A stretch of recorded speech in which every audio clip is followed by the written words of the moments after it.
les mitzvot et l'antidépresseur.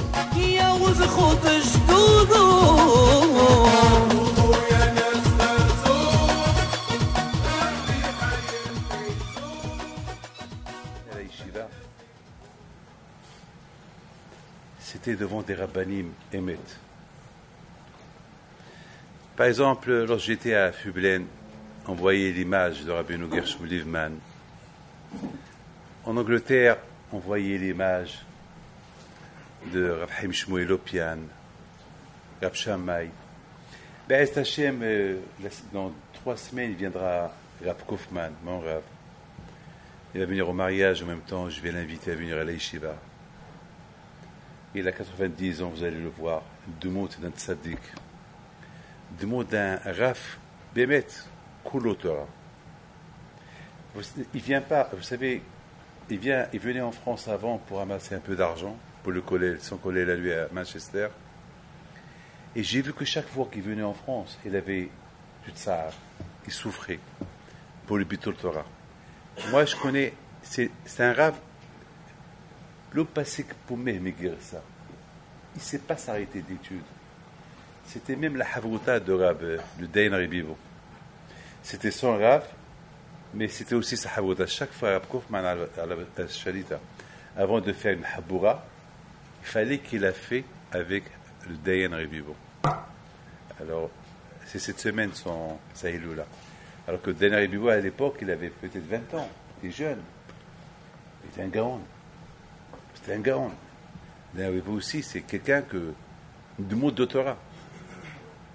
C'est une image de Torah, le Den Rebivo, la Vachar Bissim Rebivo. J'ai eu le sro d'étudier avec lui les soirs. Chaque jeudi soir, toute la nuit. Avec le Den Rebivo. Et j'ai eu le sro aussi d'étudier pendant 1 an et demi, avec Rabbi Israël, Rabbi Raphaël Israël du Sarcel à la Vachalom. Étudier avec lui, c'est un gros mot. Mais ça veut dire, c'était lui qui étudiait avec moi.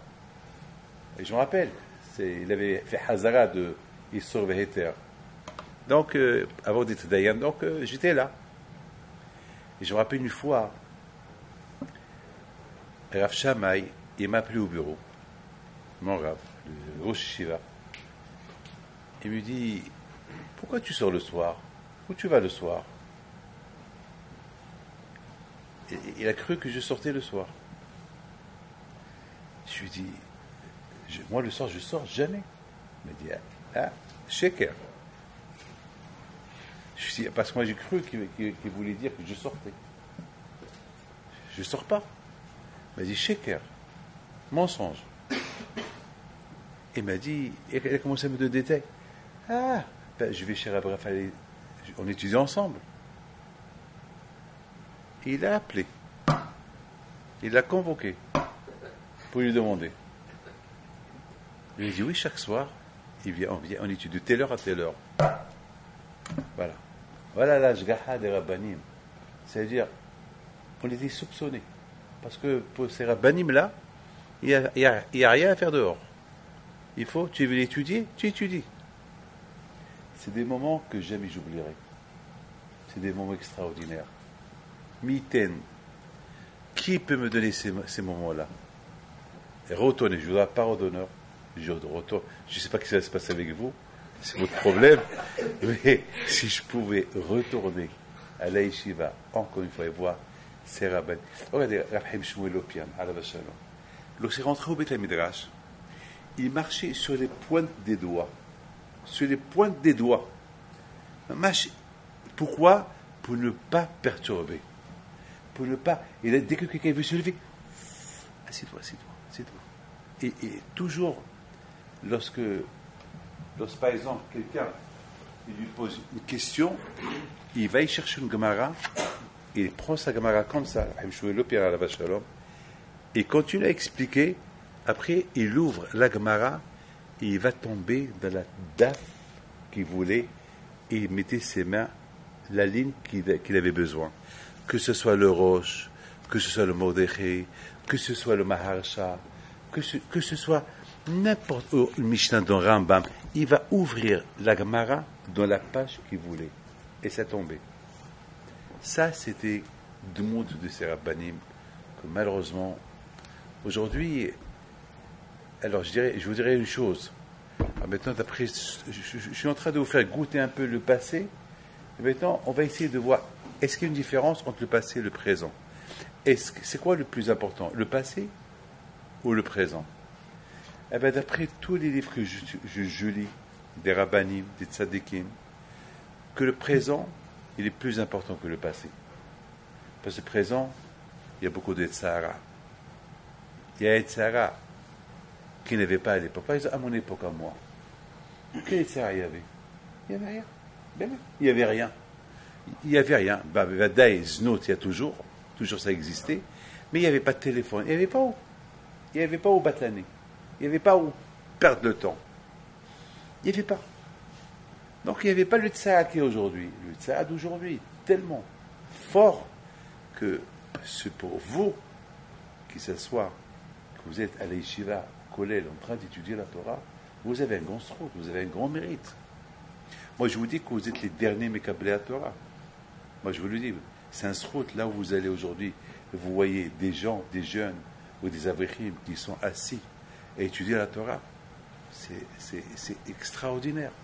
C'est mamash, c'est extraordinaire. Vous avez un grand mérite, un grand srout. C'est vrai. Aujourd'hui, moi j'ai dit une fois à quelqu'un, ce matin, je parlais avec quelqu'un ce matin, c'est pour ça que je suis venu un peu en retard, parce que j'étais avec quelqu'un ce matin. Je lui dis, moi, David Pinto, Baruch Hashem, j'ai eu des rabbanim dans ma vie. Et j'en suis fier. J'ai eu mon père en premier, donc j'ai appris la Imuna Hachamim. Tu as besoin de quelque chose, tu demandes à Kadosh Baruch Hu. Point final. Tu as besoin de quelque chose, tu demandes à Kadosh Baruch Hu. Ça, je l'ai appris de mon père. Les midot de mes rabbanim. Anava, je ne suis pas Anav, mais je pense à Rahim Shmuel, oh, tout de suite ça m'oblige à être Anav. Je pense à mes rabbanim, oh, le Bitahoy Imuna, j'ai une référence. Lorsque je pense à Rav Shach, à Alav Shalom, eh ben, j'apprends de lui, et tout, Michael Levkovitch, Rabbi Eliashiv, Rabbi Youssef. Et alors je pense au Rabbi de Lubavitch, je pense aussi des bonnes choses. Moi, je ne suis pas quelqu'un qui est Shalom, qui est contre. Moi, j'apprends de chacun, j'apprends. Et alors je pense à lui, je dis que Rabbi, que chaque juge c'est un diamant. C'est toujours, il disait que chaque juge c'est un diamant. C'est tout. Moi, je prends. Vous savez, moi, j'ai appris chez mes parents ne pas critiquer personne, aimer tout le monde, respecter tout le monde, parce qu'on ne sait pas, Shalom, qui sommes-nous, Bichlal, de se mélanger. En Israël, il y a maintenant la guerre. Il y a des guerres, des yeshivot, des guerres, des rabbanim. Qui sommes-nous, Bichlal, pour. Vous savez, j'ai rencontré quelqu'un, je vous donne la parole d'honneur. Il me dit, est-ce que tel Rav, il veut vous voir? Je lui dis d'accord. Et soudainement, je reçois un coup de téléphone de quelqu'un qui me dit, c'est vrai que vous allez voir tel Rav? Je lui dis, si Dieu veut, si je vais en Israël, je vais. Surtout, ne va pas là-bas. Voilà. Je lui dis, pourquoi pas? Non, il ne faut pas y aller là-bas. Je dis, moi, je ne te connais pas. Moi, je fais ce que je veux. Moi, je fais ce que je veux. Et je lui dis, quand tu as ton Rav, j'irai le voir lui aussi. Il m'a dit, c'est pas possible, les deux, ou celui-là ou celui-là. J'ai dit, non. Il dit, Moshe Aaron Bechoanav, ou Shmuel Bechoanav Shemo. Il y avait, jamais Moshe Rabbeinu il a dit, n'allez pas voir Aaron, venez voir que moi. Jamais Aaron il a dit à Moshe, aux autres, n'allez-y pas. Non, je dis, moi je suis neutre, moi, je suis marocain, moi. Moi je ne suis pas Ashkenaz, je ne suis pas Hassid, je ne suis pas Litaï, je ne suis rien du tout. Je suis un Marocain, j'aime tout le monde. Ouais. Et je reste dans ma chita. Ma chita, elle est comme ça. C'est lorsque ma femme elle va en Amérique, elle a deux tzadikim qui va pèleriner tout le temps. Le Rabbi Misatma et le Rabbi de Lubavitch. Chaque fois qu'elle va, elle le fait. C'est Hokm le Ya'avor. Elle est comme ça. Elle dit, moi, dites ce que vous voulez, que chacun dise ce qu'il veut. Moi, j'ai ma pensée. Je dis, Viviane, t'as raison. La bouteille, c'est ça la Torah. Je vous dis ce qu'il dit Baal Shem Tov. Écoutez bien, je vous en prie, c'est important pour vous de savoir ça. Une fois, Baal Shem Tov il était avec ses élèves en train de marcher, et de loin, il voit un arbre. J'ai vu ça dans un livre de Elana de Haye. Un livre qui s'appelle Elana de Haye. Un grand sadique qu'il a écrit. Peut-être un des talmidim de Baal Shem Tov. Il voit de loin, il dit à ses élèves, vous voyez ce que je vois? Ils disent oui. On voit un arbre super, très bel arbre. Il est grand, des feuilles, des branches qui sont mâches, un arbre. Il leur dit, mais vous voyez qu'il n'y a pas, c'est un arbre vide, il n'a pas des fruits. Ah, ils ont dit, c'est vrai. Alors, qu'est-ce que je veux dire par là? Il leur a dit, avant que Mashiach va venir, il va avoir beaucoup des arbres, beaucoup des rabbanim, qui vont être très grands, avec des feuilles, des branches, mais pas de fruits. Ils ne font pas des fruits. Avant que Mashiach va venir, aujourd'hui en Israël, même des femmes ils reçoivent. Même des femmes. Où on a vu ça dans la vie? Des femmes. Et aujourd'hui, malheureusement, il y a même des rabbins qui vont toucher les femmes, leurs mains pour voir le hati. Ils vont toucher leur c'est un chemichement. Qu'est-ce qui se passe aujourd'hui? Qu'est-ce qui se passe aujourd'hui? Un chemichement, il y a même des rabbins, malheureusement, qui ont une barbe et qui vont s'appeler rabbins. Ils vont même toucher les endroits intimes de la femme. Un chemichement, je vous dis, c'est ce qui se passe aujourd'hui. Un chemichement. L'argent les a rendus fous. Avant que Mashiach va venir, c'est ce qui va se passer. Vous savez, la guerre que j'ai menée avec une famille, qu'ils apportent un rabbin ici à Paris, et que ce rabbin, il touche les femmes. Il a une barbe, il les touche. Vous savez, et j'ai fait une guerre. J'ai fait une guerre à cette famille. J'ai dit, maman, je crois que je lui ai fait peur pour qu'elle arrête de recevoir ce monsieur-là. Après, j'ai appelé le Biddin pour qu'ils font quelque chose. Malheureusement, c'est ce qu'il dit Baal Shem Tov. Avant que Mashiach va venir, c'est ce qui va se passer. Il va se passer Shemishmor. Alors il dit Baal Shem Tov. Alors ils lui ont posé une question. Alors comment on va savoir tout le monde a une barbe, tout le monde a un chapeau, et tout le monde a un frâne, et tout le monde a des péotes. Alors comment on va savoir entre le vrai qui fait des fruits et le faux qui n'a pas de fruits? Il leur a dit une phrase extraordinaire. Il dit, il faut faire attention, est-ce qu'il dit le Emet? Est-ce qu'il étudie la Torah? Est-ce qu'il n'y a pas de sheker dans sa bouche? S'il a du sheker, c'est qu'il est faux. Mais s'il est Emet, ce qu'il dit le fait, c'est qu'il est Emet, c'est qu'il est vrai. C'est un ça extraordinaire. Aujourd'hui, je peux vous dire, je peux vous le dire. Il y a beaucoup des gens aujourd'hui, ils reçoivent les gens du matin au soir, et ils n'ouvrent même pas un livre de Gemara, même pas un livre de Moussa, rien du tout. Donc, Hachem Tov avait raison. Aujourd'hui, à Rabotai, si vous lisez Masechet Sota, avant que Mashiach va venir, Znout qui va avoir, il dit Hafetz Haïm. Je ne sais pas si c'est Hafetz Haïm qui dit ça ou qui. Il dit, j'ai lu ça dans un livre qui s'appelle Derech Hadasha, un livre de Moussar. Il dit que à l'époque, c'était tellement, imaginer une femme qui n'est pas tsniout. Une femme qui n'est pas tsniout, c'est... Vous savez comment on faisait une femme à l'époque? Une femme qu'on a un doute si elle a trompé son mari ou pas, on lui enlève le foulard. Pour elle, c'est enlever le foulard d'une femme mariée, pour elle, c'est terrible. On peut pas. La femme elle-même, elle ne pouvait pas imaginer qu'elle va marcher la tête nue, ou bien Shalom, qu'on va lui découvrir un peu ses vêtements. C'est rien. À l'époque, on ne pouvait même pas imaginer. Une femme qui ne s'habille pas de signéo, une femme avec des mini-jupes courts, on ne pouvait pas imaginer ça à l'époque. Aujourd'hui, malheureusement, c'est une femme qui est tsnéout, elle n'est pas normale. Elle n'est pas normale, parce qu'elle est tsnéout. Vous savez, la semaine dernière, j'ai fait une guerre, la semaine dernière, avec des parents, que leur fille, elle va se marier cette semaine, et les parents, ils ont fait la guerre parce que elle va s'habiller de tsnéout. Ils veulent une robe, parce qu'on est en plein été, ils veulent une robe de mariée, mamache, pour ça. Elle a dit, je ne veux pas. Je ne veux pas. Maintenant, le deuxième problème, c'est encore plus grand, plus grave. La fille et le hatan, ils veulent le mechitza, ils veulent des dents séparées, et les parents, ils ne veulent pas. Alors, elle dit à sa mère, attends, vous, papa, maman, vous ne donnez rien, sinon qu'on paye tout, et on paye tout, sinon qu'on va se marier, c'est pas... Respectez-nous. C'est ça que moi, j'ai intervenu Je leur ai dit carrément, ben, vous ne voulez pas venir, ne venez pas. Comme ça. Vous ne voulez pas venir, ne venez pas. C'est leur mariage. Il faut respecter leur volonté. C'est leur mariage, c'est leur argent. Ils veulent faire faut vous dire, voilà dans quelle époque, voilà dans quel monde on vit. La bouteille, tout cela, c'est pour vous dire dans quel monde on vit aujourd'hui. Mais je voudrais simplement vous calmer et vous donner une petite nehama, une petite consolation qui dit Hafetz Haïm. Écoutez bien ça. Une fois, Rav Simcha Wasserman, le fils de Rav Elhana Wasserman, ils étaient chez Hafetz Haïm pour Kippour. Et avant de quitter la maison, après Kippour, ils sont partis. Et Hafetz Haïm, ils appellent. Venez, venez, venez. Il leur a dit, vous savez, que lorsque Mashiach il va venir, il va oublier personne.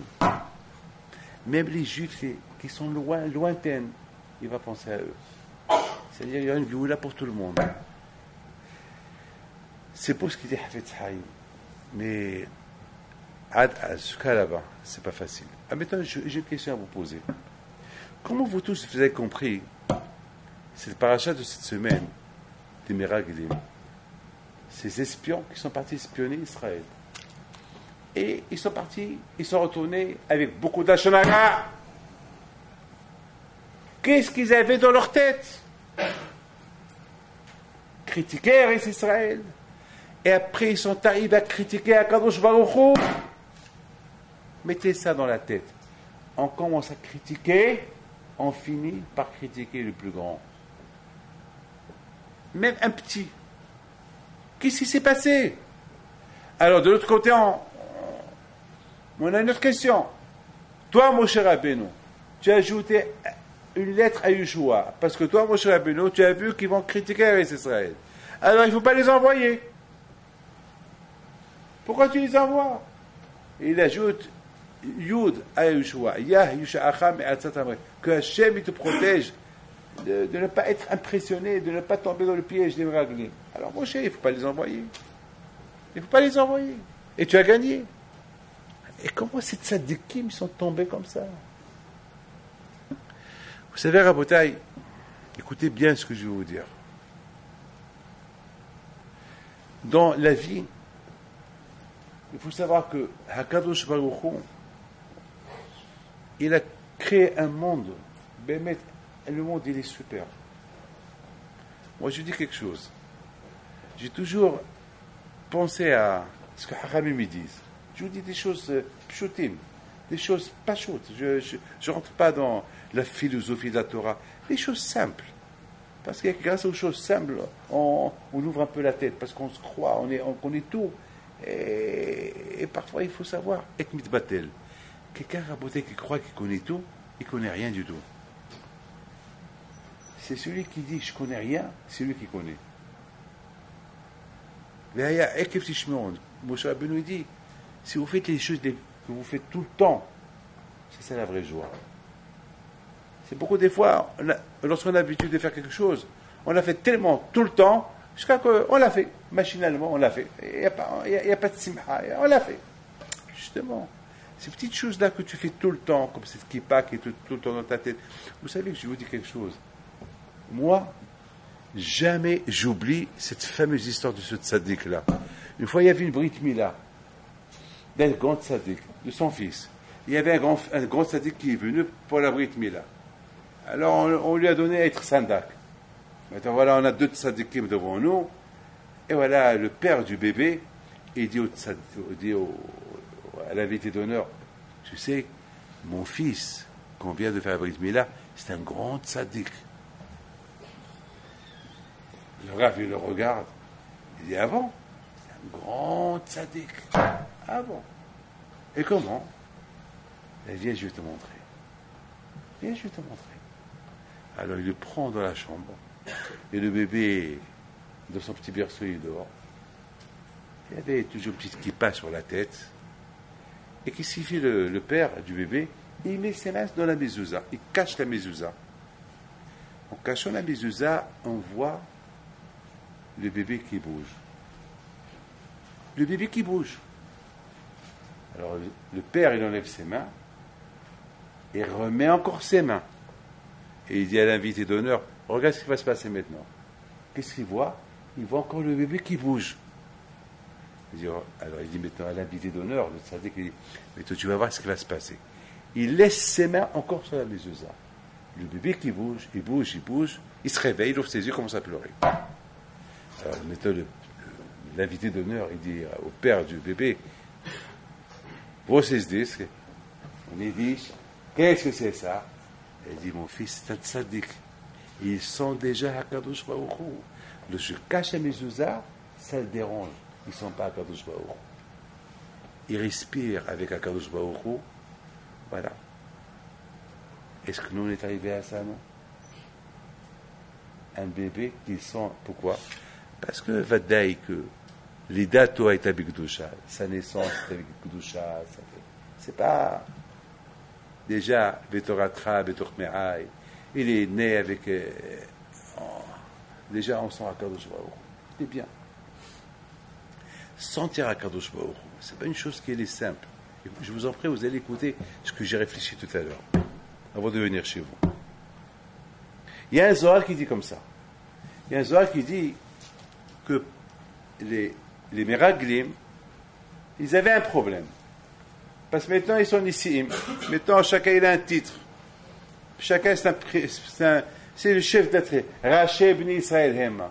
Kulam Anashim. Tous tzadikim.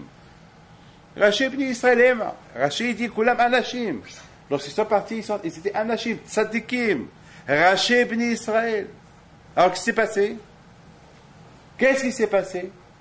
Rabotai, ce qui s'est passé, il dit, le Zohar Kadosh, ils ont commencé à parler. Qu'est-ce qui va se passer? On va rentrer en Israël. Il va y avoir un vote. Qui va être le président? Qui va être le roi? Et nous, qu'est-ce qu'on va devenir? Et toi, Caleb? Et toi, Yeshua? Et toi? Qu'est-ce que vous allez devenir? Là, on est Raché Bni Israël. Là, on est les pères. On a un titre. Mais après, quel titre on va avoir? On va devenir quoi? Des simples? On va être un Rosh Yeshiva? Je vais être un Mashgiach? Je vais être quoi? Alors, comme étant, je suis Rosh. Je suis à la tête de la tribu. Et en plus, j'ai été choisi par Hachem. Alpé Hachem, ils ont été choisis. J'explique un peu le Zohar. Donc, ça les a un peu dérangés.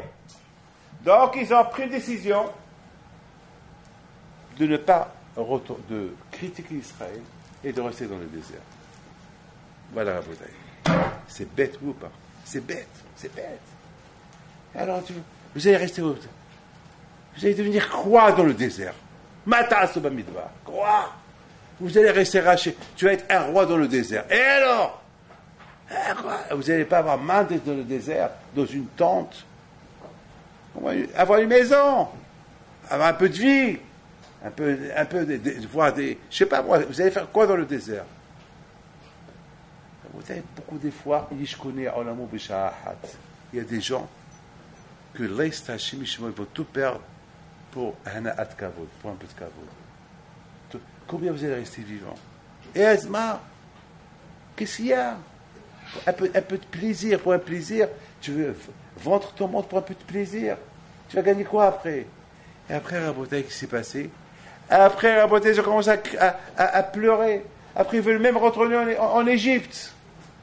Lorsque quelqu'un il commence à voir les choses mal, il perd la tête. Ils ont perdu la tête! Et non seulement qu'ils ont perdu la tête, ils ont commencé à insulter le nom d'Hachem. La bouteille, je dois parole d'honneur. C'est comme ça. Lorsque quelqu'un commence à peu perdre la tête, il finira par la perdre complètement. Au départ, tu vois quelqu'un qui s'énerve, il frappe, après il casse, après il déchire, après il prend sa kippa, il l'achète, après il peut même se suicider. Il perd la tête.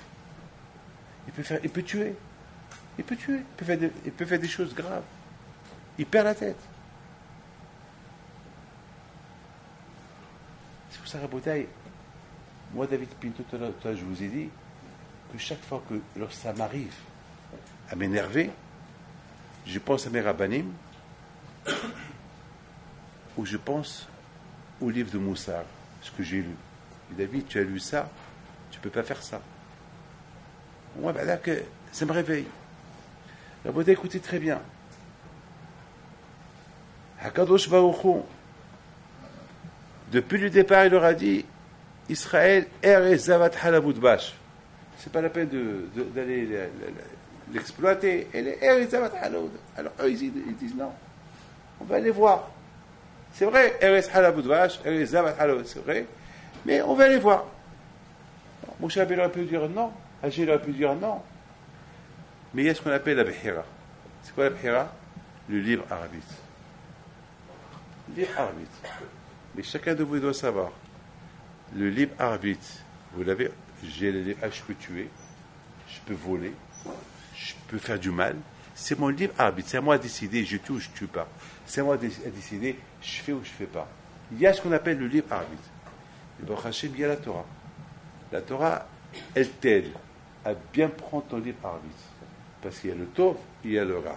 Il y a le mauvais et il y a le bon. Donc il faut au moins, tu veux faire ton libre arbitre, fais-le. Mais réfléchis, fais-le bien. Ne le fais pas comme ta tête élevée, parce que après tu vas regretter. On regrette, après tu vas. Alors Hachem, il ne faut pas que tu regrettes. Ne regrette pas. Alors, réfléchis bien. Bon, Hachem, c'est ça les livres de Moussa. Ça nous aide à ce qu'on a un bon libre arbitre, qu'on n'a pas un libre arbitre qu'il est faux. Vous savez, Rabotai, écoutez bien ce que je vais vous dire. J'étais un peu fatigué cette semaine. Alors, je devais faire les analyses. Alors, il y a un médecin qui me dit, Rabbi David, cette analyse-là, elle va être fausse. Je dis pourquoi?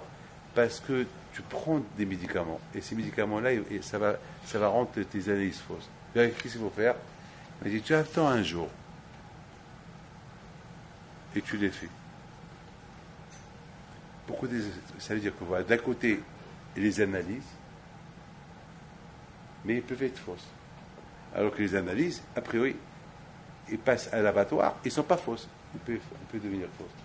Même la vue, comment la personne, elle peut voir, elle peut mal voir. Quand on parle de la semaine prochaine de Korah, il a mal vu.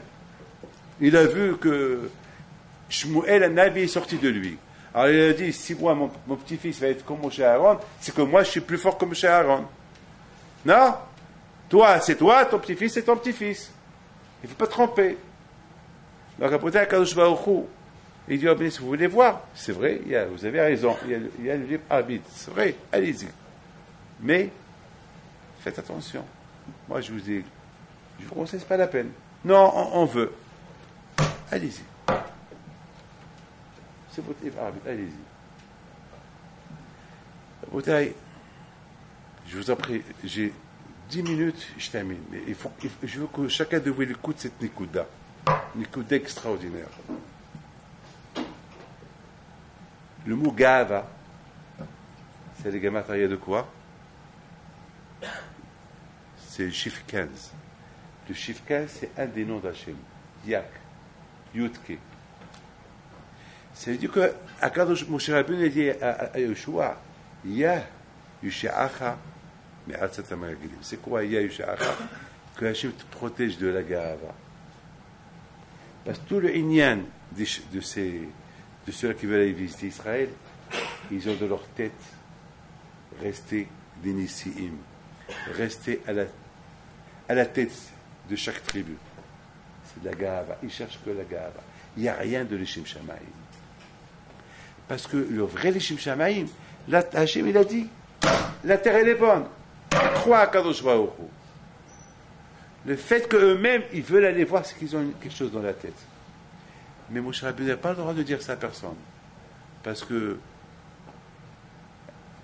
lorsque quelqu'un pense une bonne pensée, elle est considérée comme faite. Mais quelqu'un, Mahshavara'a, il n'aime pas s'arrêter les marasés. Alors sur ça, c'est écrit Kulam Anashim, ils sont tous tzadikim, Rashi Bnei Israël, ils sont partis de tzadikim.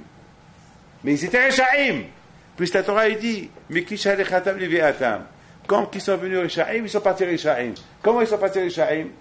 Mais la Torah, il dit, Kulam Anashim, ils sont partis de tzadikim. Comment tu me dis ils sont Rechaim? Ouais.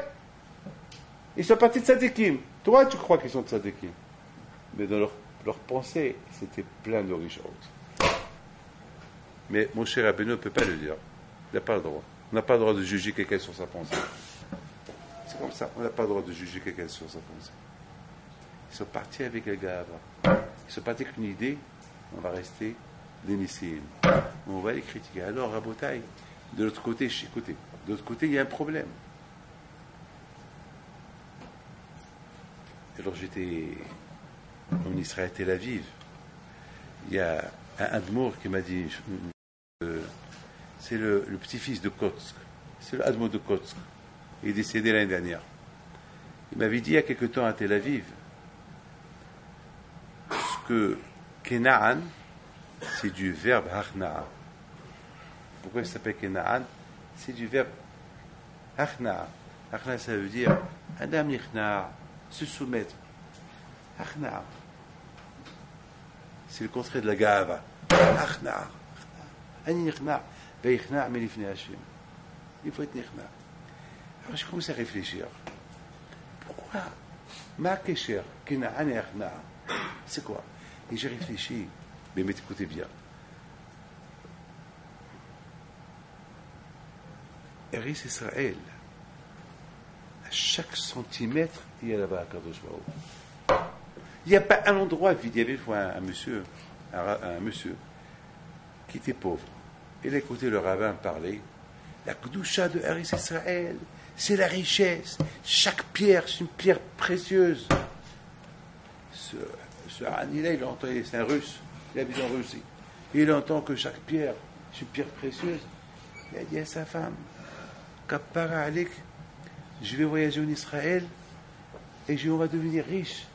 Le Rav, il a dit que chaque pierre, c'est une pierre précieuse. Et nous aussi, on est en train de vivre dans la misère. Mais tu n'as pas d'argent, on va vendre tout ce qu'on a. Je vais partir, ça va être dur pour arriver et pour retourner, mais si Dieu veut, je vis avec plein de pierres précieuses. On devait devenir riche. Il est parti. Il arrive, on arrive à Israël. Il arrive à Yafo. La première chose qu'il cherche, il y a des pierres. Partout, il y a des horbot. Partout, il y a des maisons détruites. Il n'y a que de vous savez qu'Israël a été construit pendant ces derniers 50 ans.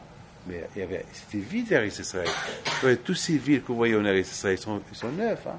Qu'est-ce qu'il y a? Horban, Shemishmor. Ouais, non, il n'y avait rien. Des Horbot. Tout partout, c'était détruit. Le pauvre Kakela Ramay a travaillé pendant 2, 3, 4 ans. Et il retourne avec un échantillon d'une pierre d'Eretz Israël. Elle dit, la première chose que je vais aller casser la tête de ce rabbin-là. À cause de lui, je suis devenu plus Ani qu'avant. Et à cause de lui, il m'a empêché de voir ma femme et mes gosses. Et il va le Shabbat chez le rabbin. Tu sens RSR, Et le monsieur le regarde. Il dit, toi, il dit, à cause de toi, tu as dit que chaque pierre est une pierre précieuse. Et à cause de toi, je suis plus Ani qu'avant.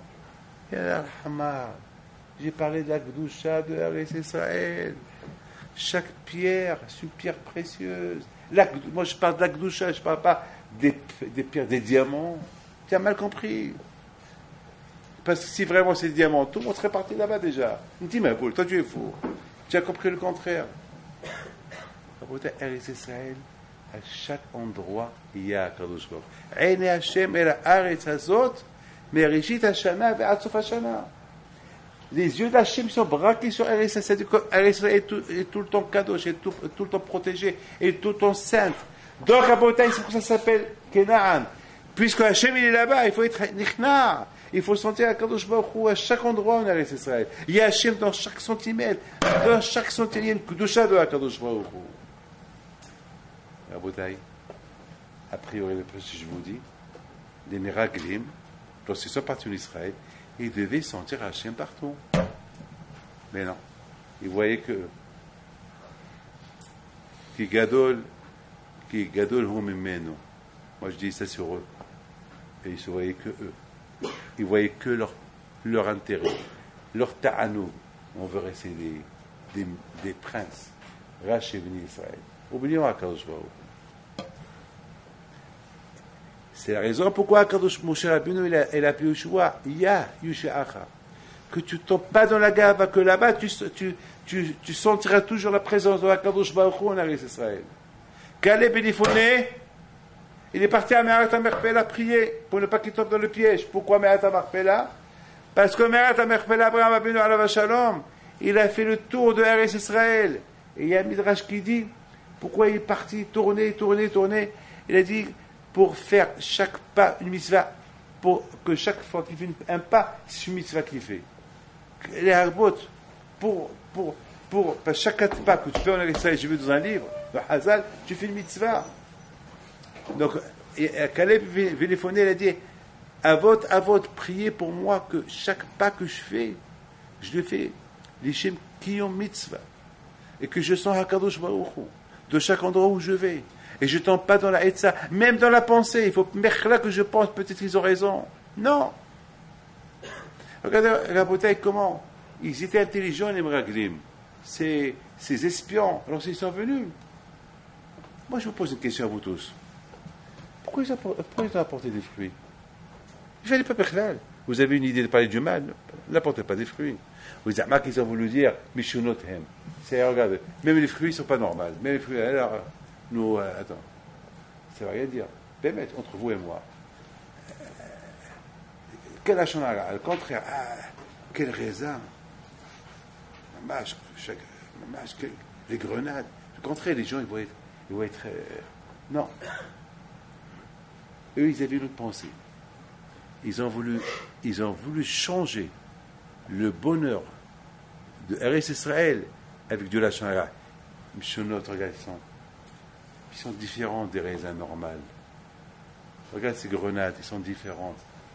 Eretz Israël, même les gens qui habitent là-bas, ils ne sont pas normaux. Rien de normal. Mais il y a Kadosh Baruch Hu. Alors Kadosh Baruch Hu, il n'est pas normal.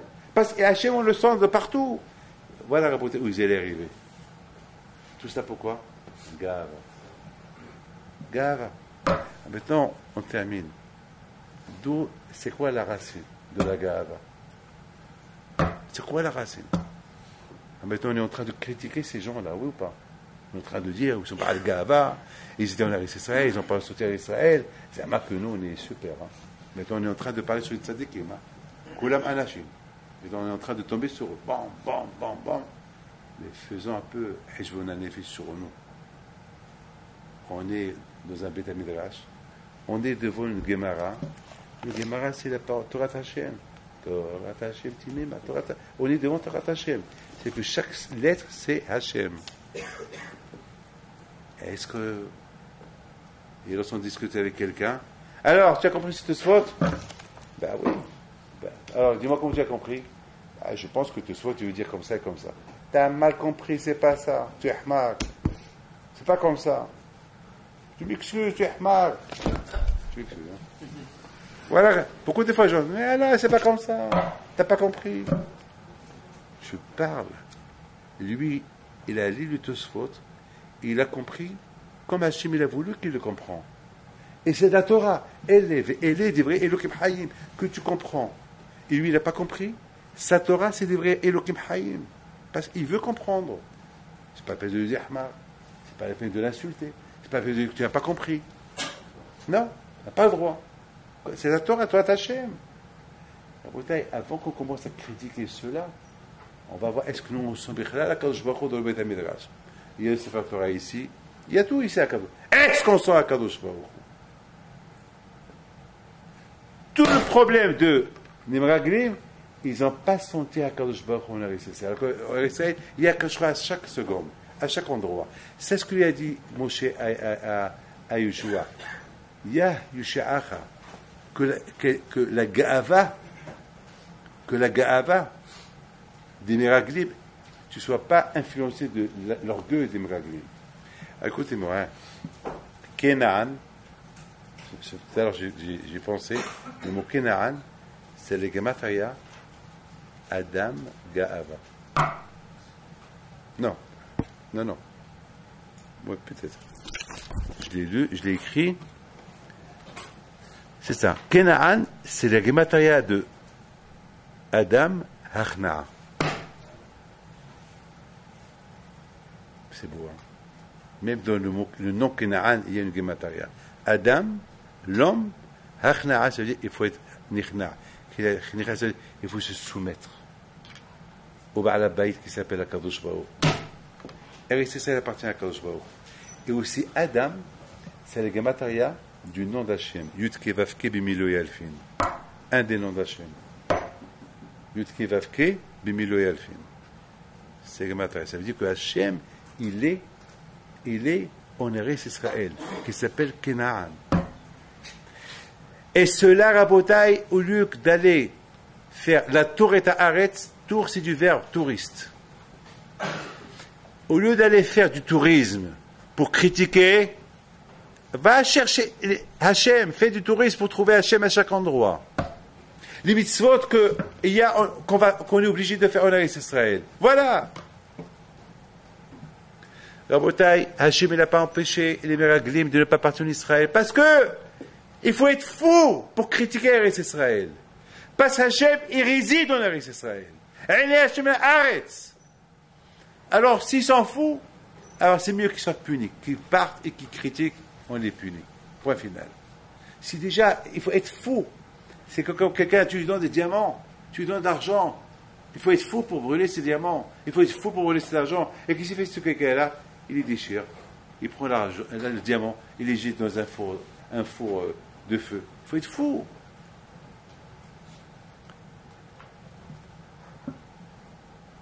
Je t'aimais avec une histoire. J'ai préparé un shiur et je vous ai donné un autre shiur. Bien, hein? Bichlal, vous allez voir que Bichlal, tout ce que j'ai écrit là, c'est pas Enkesher, ce que je vous ai dit maintenant. Mais je vous raconte une petite histoire. Hier soir, j'étais dans une soirée pour amasser de l'argent pour faire un mikvé. Bon, Hachem, ça réussit.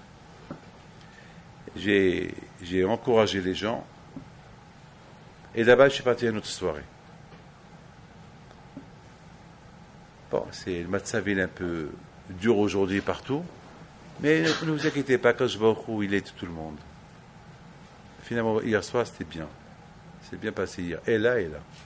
Alors que partout on crie, ça va mal, ça va mal, ça va mal. Quand je vois, il envoie des clients pour chaque Ben Torah. Il faut avoir les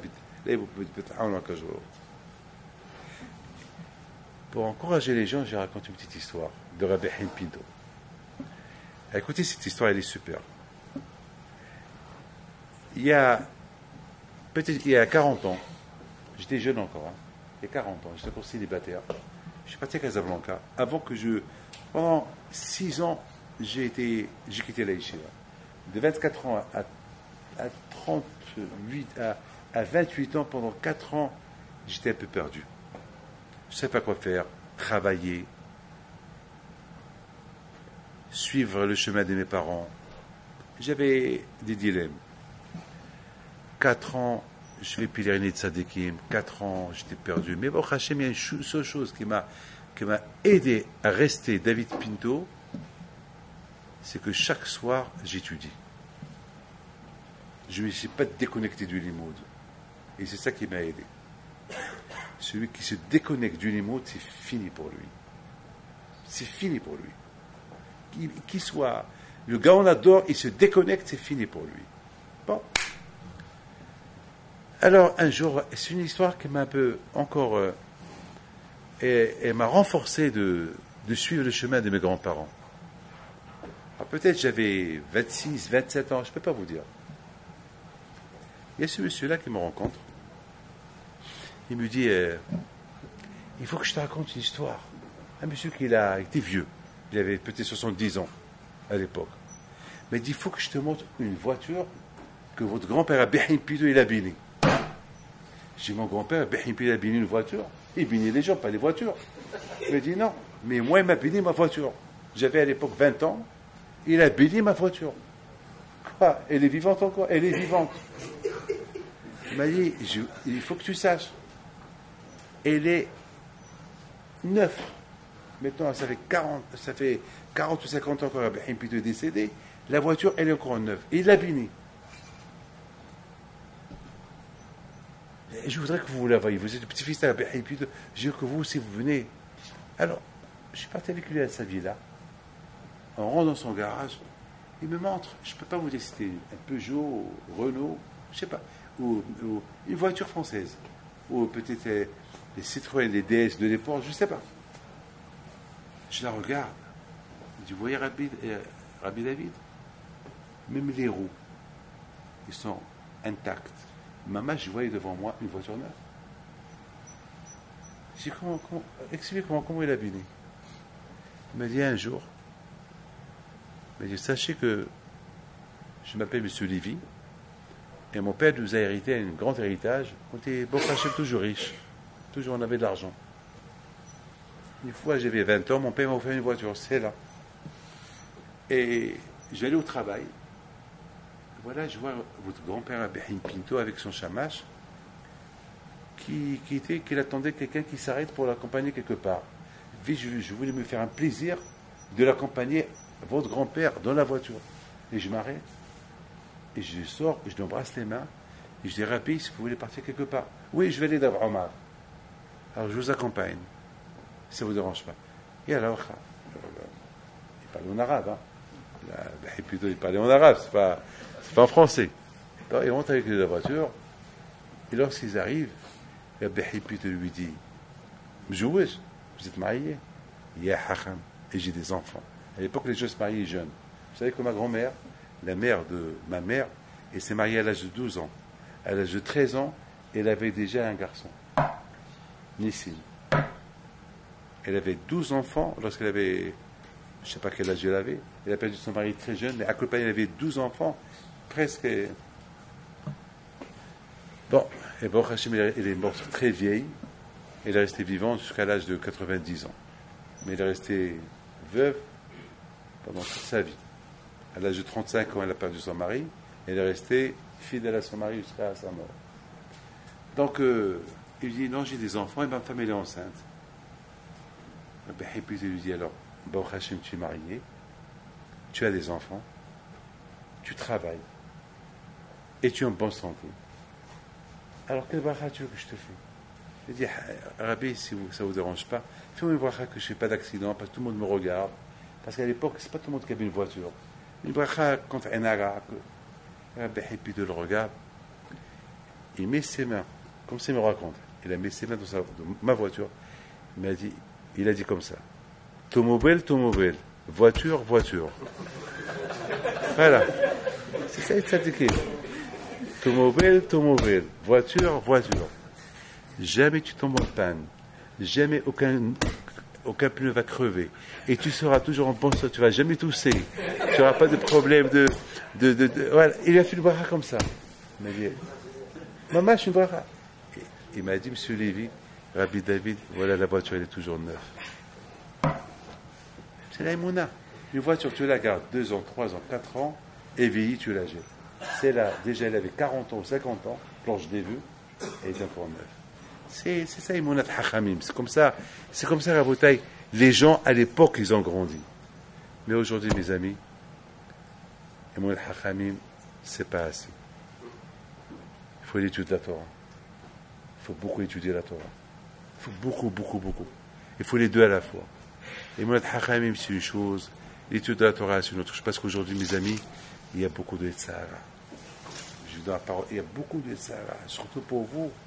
Il y a beaucoup de Yetzirah. Vous savez, hier, malheureusement, il n'y avait pas beaucoup de Tsniaot hier. Ils ont fait un maximum pour que ce soit Tsniaot hier soir. Ils ont fait un match au maximum. Ils ont fait l'équipe. Mais parfois, il y avait ceux qui n'écoutent pas. Et c'était pas. Mais lorsque j'ai parlé sur le mikvé, et j'ai dit que le mikvé, c'est pas que le mikvé. Le mikvé, c'est aussi tsniaot. C'est pareil que se tromper dans le mikvé et ne pas être tsniaot. Il y a beaucoup de femmes qui ne sont pas tsniaot bichlal, ils vont au mikvé, ils n'ont rien fait. Chez Mishmor, c'est pas ça. Le mikvé, c'est tsniaot. Regardez, une fois, ils ont demandé, Rabbi Vologine, mais comment la mère du Gaon, elle a eu un garçon comme le Gaon Mivilna? Comment? Qu'est-ce qu'il leur a dit, Rabbi Vologine? La mère du Gaon, même lorsque elle se douchait ou elle se lavait, sa tête était couverte. Et lorsqu'elle allait au mikvé, jusqu'à qu'il est rentré dans l'eau, c'est là que on lui a enlevé le. Ça veut dire que elle a enlevé le foulard de sa tête. C'est comme ça qu'elle a eu le Gaon Bivilna. Combien, mes amis, il faut se renforcer dans la Tziot, dans la Torah Kedusha, dans la Gahava. Il faut sentir que vous êtes à l'intérieur, dans le Tchoum. C'est quoi le Tchoum? Dans le domaine de HaKadosh Baruch Hu. La Torah, c'est le domaine, Torah d'Hachem.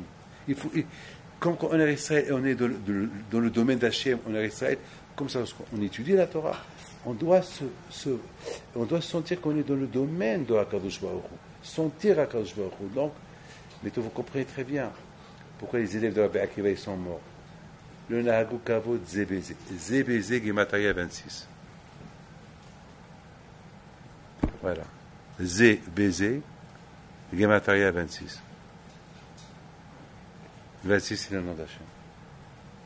Parce qu'ils étudient la Torah. Lorsqu'on étudie la Torah, il faut sentir le domaine d'Hachem. Tu es dans le domaine. Alors, lorsque tu fais pas de kavod à ton ami, comme si tu fais pas kavod à HaKadosh Baruch Hu. Comment? Tu es dans le Beit HaMidrash et tu fais pas kavod à ton ami. Alors, tu fais pas kavod à HaKadosh Baruch Hu. Yah yusha'acha me'atzat ha'meraglim. Et le plus grand meragel aujourd'hui, c'est le Tzahara. Le Tzahara, c'est le plus grand. Que Hachem nous protège de ce meragel, il vient nous espionner qu'est-ce qu'on fait, qu'est-ce qu'on a prié, qu'est-ce qu'on a étudié, pour nous faire tomber. Le plus grand Yetzirah, c'est. Alors, pour combattre ce Yetzirah qui s'appelle meragel, qui s'appelle l'espion, il faut la anava, il faut la chna'a. Il faut s'annuler devant la Torah.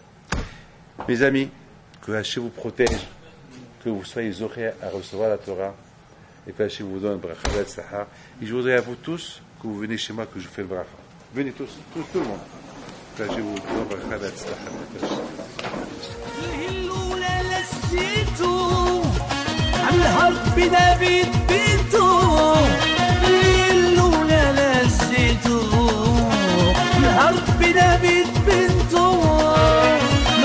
العيالات صغار